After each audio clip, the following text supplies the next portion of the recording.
Welcome everyone to another edition of Play It Through, and on this edition it's Ninja Gaiden Shadow for the Game Boy, brought to us by Tecmo. While the game was published by Tecmo, it was actually developed by Natsume, and Natsume's team that actually made the Shadow of the Ninja game for the original Nintendo.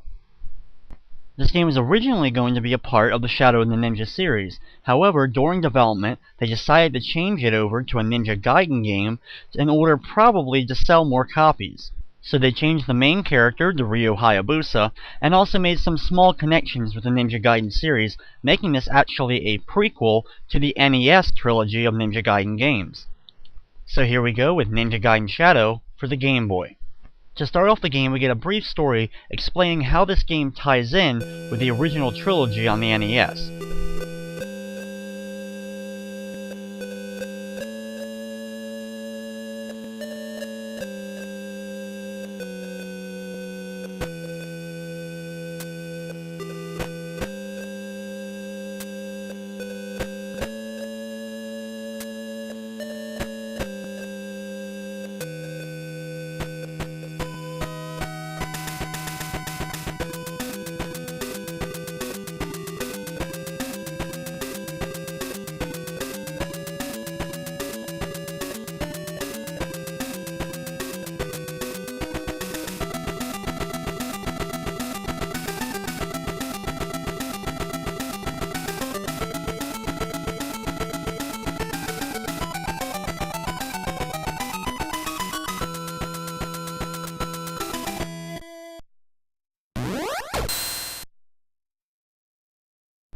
After a brief story where we find out that this game takes place 3 years before the original trilogy, as well as Emperor Garuda, who is the main enemy of Shadow of the Ninja, is actually a servant of Jakio, which is the main villain from the Ninja Gaiden trilogy. As our game begins, you can see some similarities to the original Ninja Gaiden games.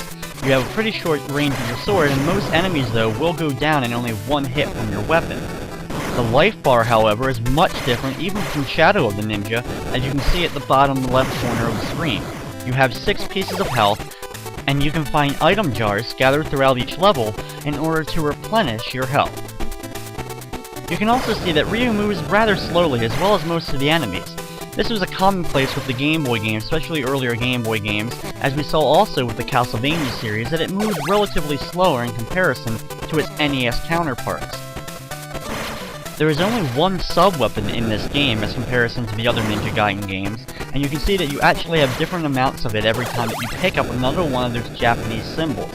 You can see it right now that I have 4 out of 5 possible shots with it. The fire wheel is the only sub-weapon that we do have, and every time you use it, it will take up one of those 5 spots in the bottom of your screen, so you must find them over and over again to keep replenishing your item supply.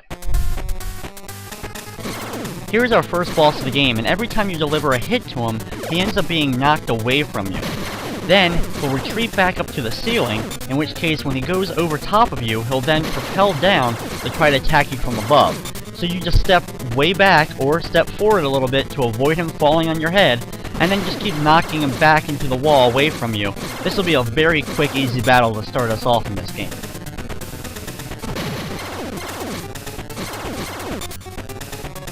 One thing that's unfortunately missing from both Ninja Gaiden and Shadow of the Ninja is a health bar for the bosses to show how much health they have left, so you're never quite sure how many more hits you must deliver to each boss in order to defeat it.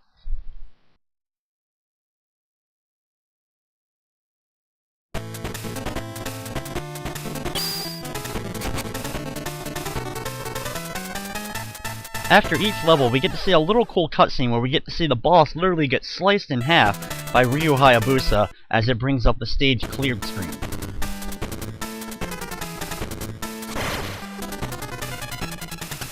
One part of the gameplay from Shadow of the Ninja that's really prevalent in this title is the ability to climb on walls. So you'll be able to see that you'll actually hang from the walls and be able to shimmy across them, but you won't be able to actually climb up walls like you could in Ninja Gaiden games. Also in this game, different from both, is that you actually have a grappling hook at all times, which we'll have to use in order to get up to certain platforms at certain times.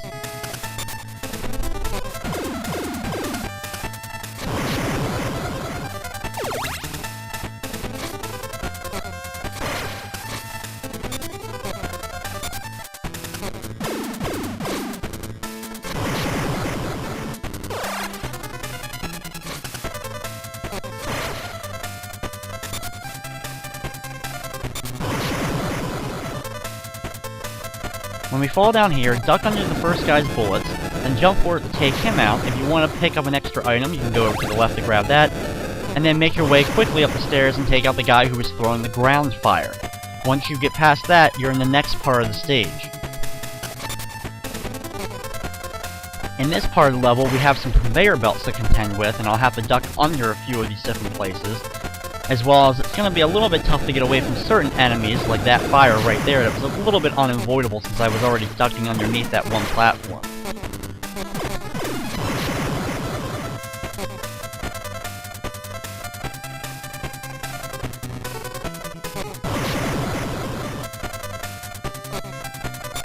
Wait for the right opportunity to drop down in between these two robots in order to take them out.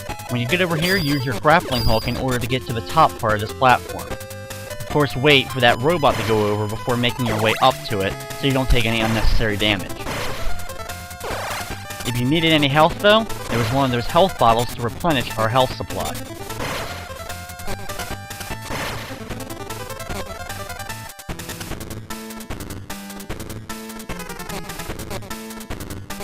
These enemies can block your main attack with their shield, so wait for them to pull that shield back before you're actually able to hit them.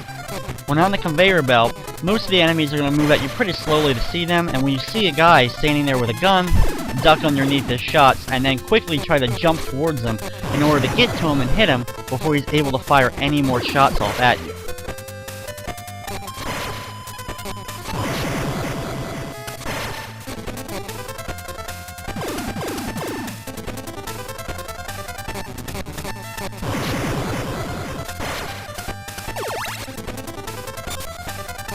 When you're here, take out the little robot and grab an extra piece of item, and then wait for the right opportunity to take out the guy with the shield before moving on.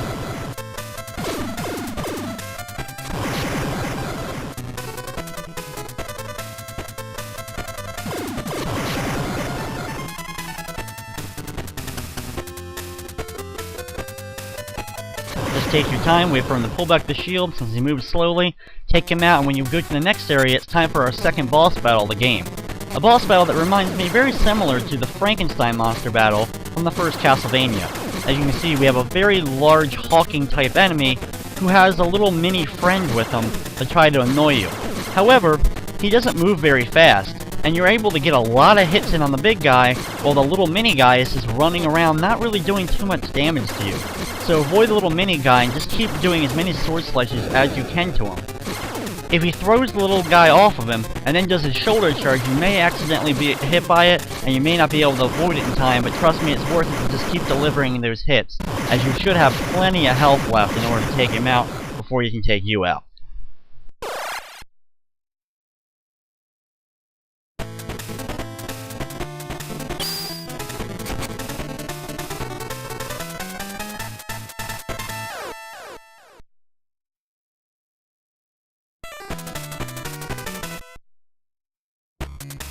Just like Shadow the Ninja, there's only 5 levels in this game, broken up into a few different parts for each level. So we actually are almost halfway through this title.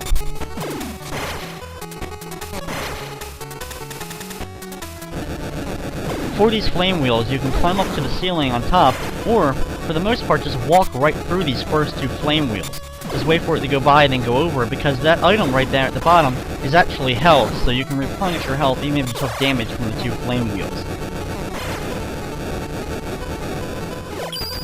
Wait for the flame to dissipate, then use your grappling hook to go up, and then once the flame's still pulled back, drop down to get into the next part of the level.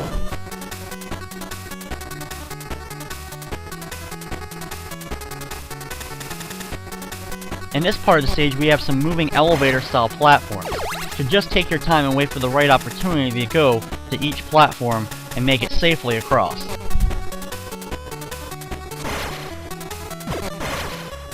The bombs that these enemies drop are pretty easy to dodge since they move slowly as they're making their way to the top of the screen, and they really aren't going to be too much of a hassle.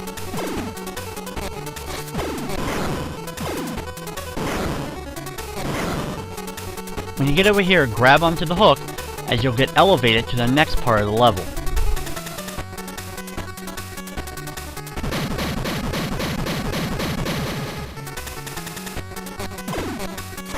When in this part, Get in between two of the electrified things moving along the conveyor belt. Just stand in between two of them as you make your way all the way across, and when you get here, use your grappling hook to get up to the top and drop down, and into the next part.